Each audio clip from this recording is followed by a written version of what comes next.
Hello guys, तो फिर से स्वागत है आप सभी का हमारे YouTube channel Angad nursing corner में। तो पिछले वीडियो में हम लोग पढ़े थे एएसडी आर्टियल वेंट्रिकुलर आर्टियल सेप्टल डिफेक्ट। आज हम इस वीडियो में पढ़ेंगे वेंट्रिकुलर सेप्टल डिफेक्ट।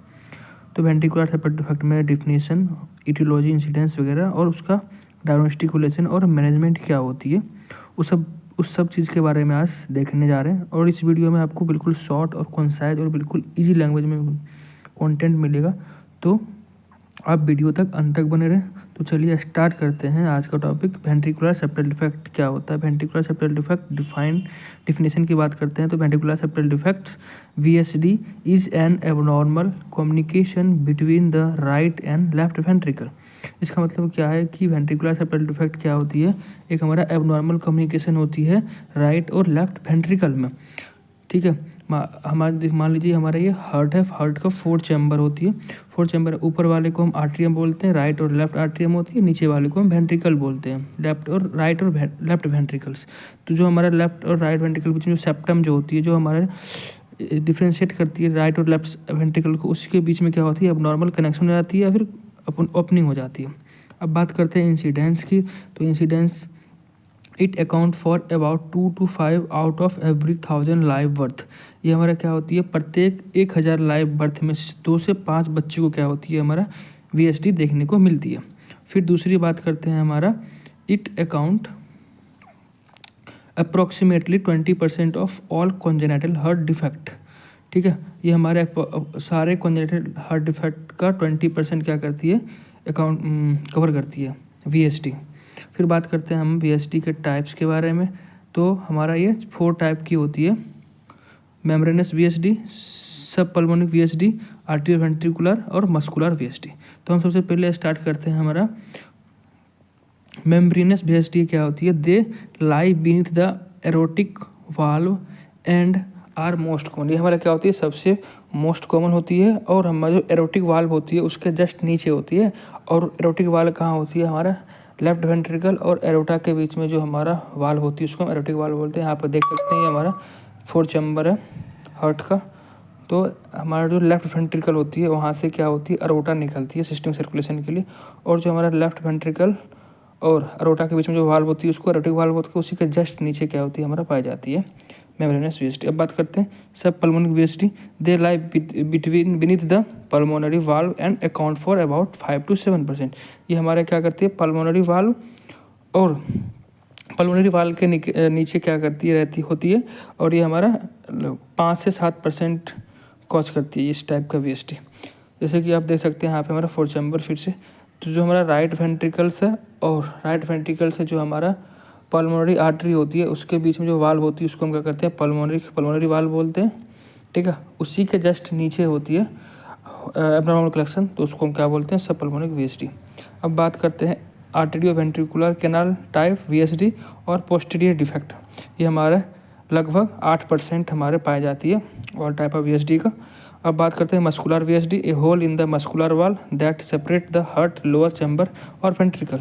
ये हमारा क्या करती है, जो हमारा मसल्स होती है जो हमारे लोअर चैम्बर और अपर चैम्बर को सेपरेट करती है, वहाँ का जो मसल्स होती है उसमें क्या हो जाती है, एब्नॉर्मल कलेक्शन या फिर होल हो जाती है, उसको हम क्या बोलते हैं, muscular VSD.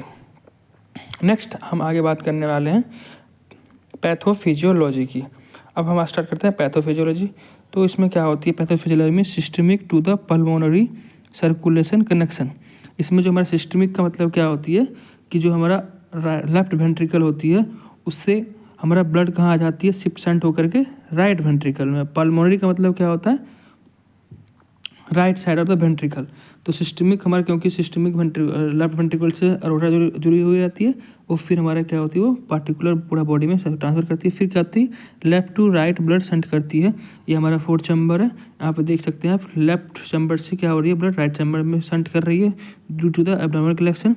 Increase pulmonary blood flow, इससे क्या होगा कि हमारा जो ब्लड जो है लेफ्ट से जो राइट सेंड कर रही है वहाँ पे हमारा पल्मोनरी ब्लड फ्लो इंक्रीज होना स्टार्ट हो जाएगा। हमारे right side of the ventricle में ब्लड का बर्डन बढ़ेगा, तो हमारे पल्मोनरी आर्टरी पर वो क्या हो जाएगा, बर्डन बढ़ना स्टार्ट हो जाएगा, पल्मोनरी आउटफ्लो क्या हो जाएगी, इंक्रीज हो जाएगी। अब देख सकते हैं राइट वेंट्रिकल से हमारा एक पल्मोनरी आर्टरी निकलती है जो फर्दर राइट और लेफ्ट लंग्स को ट्रांसफ़र ब्लड कैरी करती है। फिर इसके बाद क्या होता है, इरिवर्सिबल पल्मोनरी वेस्कुलर इंजरी। अब हमारा पल्मोनरी ब्लड फ्लो बढ़ने के साथ साथ क्या होगी, हमारा पल्मोनरी का जो हमारा पल्मोनरी आर्टरी उसके वेसल्स जो है क्या होगा, वो इंजर्ड होगा। ठीक है, उसके साथ साथ क्या होगा, हमारा इंक्रीज पल्मोनरी वेस्कुलर रेसिस्टेंस। हमारा पल्मोनरी वेसल्स का मसल लाइनिंग इंजर्ड होने के बाद हमारा क्या हो जाएगा, पल्मोनरी रेसिस्टेंस बढ़ जाएगा। और क्या होगा, पल्मोनरी रेसिस्टेंस बढ़ने के साथ साथ हमारा राइट वेंट्रिकल में ओवरलोड होना स्टार्ट हो जाएगा। ठीक है, राइट वेंट्रिकल में प्रेशर बढ़ जाएगा। और फिर यहाँ पे क्या होगा, पहले तो हमारा लेफ्ट से राइट सेंटिंग हो रही थी ब्लड, अब यहाँ पे राइट टू लेफ्ट हो जाएगा, ब्लड का सेंटिंग होना स्टार्ट हो जाएगा। और हाइपोक्सिया एंड इरेथ्रोसाइटोसिस देखने को यहाँ पे मिल सकता है, क्योंकि हमारा इसमें ऑक्सीजनेटेड ब्लड क्या हो रही है, शंट हो रही है लेफ्ट टू राइट। जो हमारा सिस्टमिक ब्लड थी ऑक्सीजनेटेड, वो हमारा क्या हो जा रही है, लेफ्ट वेंट्रिकल से राइट वेंट्रिकल में शंट कर जा रही है, शिफ्ट कर जा रही है। तो यहाँ पे हमको क्या देखने को मिल सकती है, हाइपोक्सिया और इरेथ्रोसाइटोसिस। ठीक है, अब हम नेक्स्ट आगे मूव करते हैं। आप इसमें फिगर के माध्यम से आप देख सकते हैं कि फिगर में कैसे दिया हुआ है। ठीक है, जैसे आप देख सकते हैं नीचे हमारे दोनों वेंट्रिकल है, राइट वेंट्रिकल और लेफ्ट वेंट्रिकल और राइट वेंट्रिकल। और उसी के बीच में आप देख रहे हैं यहाँ पे हमारा एबनॉर्मल कनेक्शन है, जिसके थ्रू हमारा क्या हो रही है, blood left to right shunt कर रही है। अब यहाँ पे लेफ्ट टू राइट शंट करने के बाद हमारा राइट साइड में क्या हो जाएगी, ब्लड इंक्रीज हो जाएगी, ब्लड का बर्डन बढ़ जाएगा। उसके कारण क्या हो जाएगी, हमारा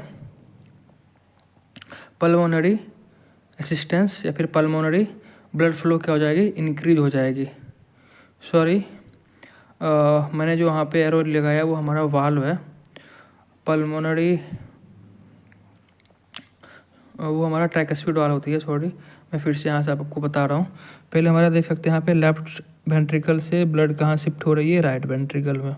अब हमारे राइट वेंट्रिकल में ब्लड का बर्डन बढ़ने के कारण हमारा पल्मोनरी ब्लड फ्लो इंक्रीज हो जाएगी। आप जैसे देख सकते हैं कि जो हमारा राइट वेंट्रिकल और बीच में जो वाल्व उसको पल्मोनरी वाल्व बोलते हैं, और जो फर्दर हमारा लेफ्ट दोनों लंग्स में हमारा क्या जो हो रही है, ट्रंक फर्दर डिवाइड करके दोनों लंग्स को ब्लड सप्लाई कर रही है। ठीक है, और फिर यहाँ पे वही पल्मोनरी वेसल्स में इंजरी होने के कारण हमारा पल्मोनरी रेसिस्टेंस क्या हो जाएगी, बढ़ जाएगी। और राइट साइड हमारा बर्डन बढ़ जाएगी। Right side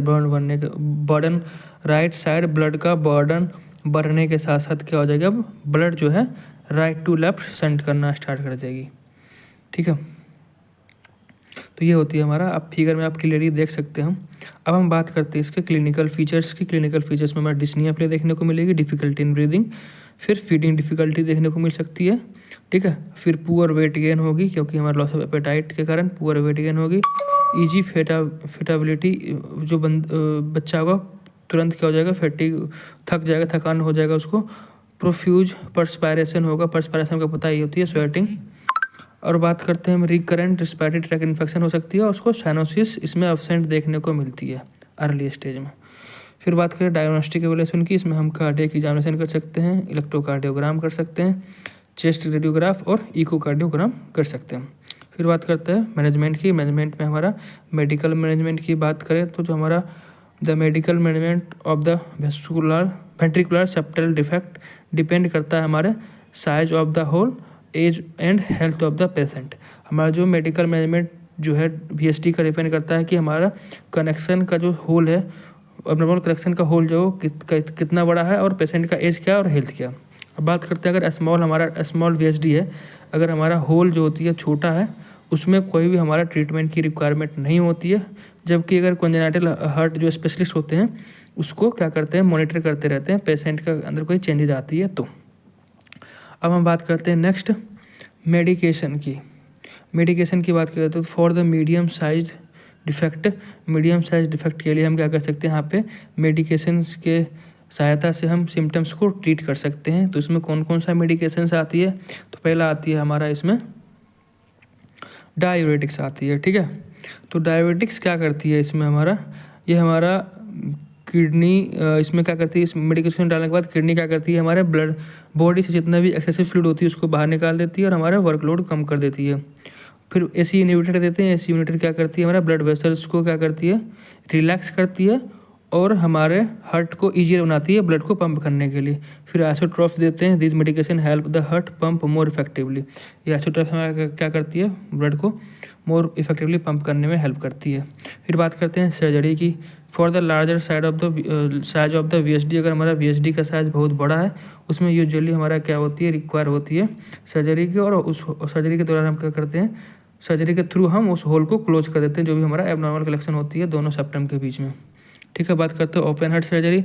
open heart surgery ये सर्जन क्या करते हैं, हमारा इंसिजन करती है चेस्ट में और जो भी हमारा संट होती है उसको पैच के द्वारा बंद कर देती है।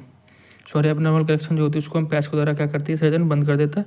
और कैथेटराइजेशन में क्या करते हैं, कैथेटराइजेशन में हमारा फ्लेक्सिबल ट्यूब होती है जो हमारा लेग के थ्रू हमारा हार्ट तक क्या करती है, इंसर्ट करती है। और जो भी हमारा पोजीशन जहाँ पे होल होती है उसको हम क्या करते हैं, क्लोज कर देते हैं। फिर बात करते हैं न्यूट्रिशन सपोर्ट की। इसमें प्लान ए हमारा उस बेबी को दिया जाता है जिसको लोअर न्यूट्रिशन रिस्क होती है। इसमें हम नॉर्मल डाइट, एनर्जी और प्रोटीन वगैरह देते हैं। ठीक है, इसमें कोई भी फ्लूइड रिस्ट्रिक्शन नहीं होती है।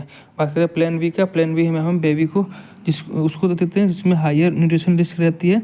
इसमें हम क्या करते हैं, बेबी को एक्स्ट्रा 10% एनर्जी प्रोवाइड करवाते हैं और या फिर उसको रिक्वायरमेंट होती है। और इसमें हम क्या करते हैं, 30 से 50% प्रोटीन इंटेक को भी बढ़ा देते हैं। अब बात करते हैं प्लान सी का।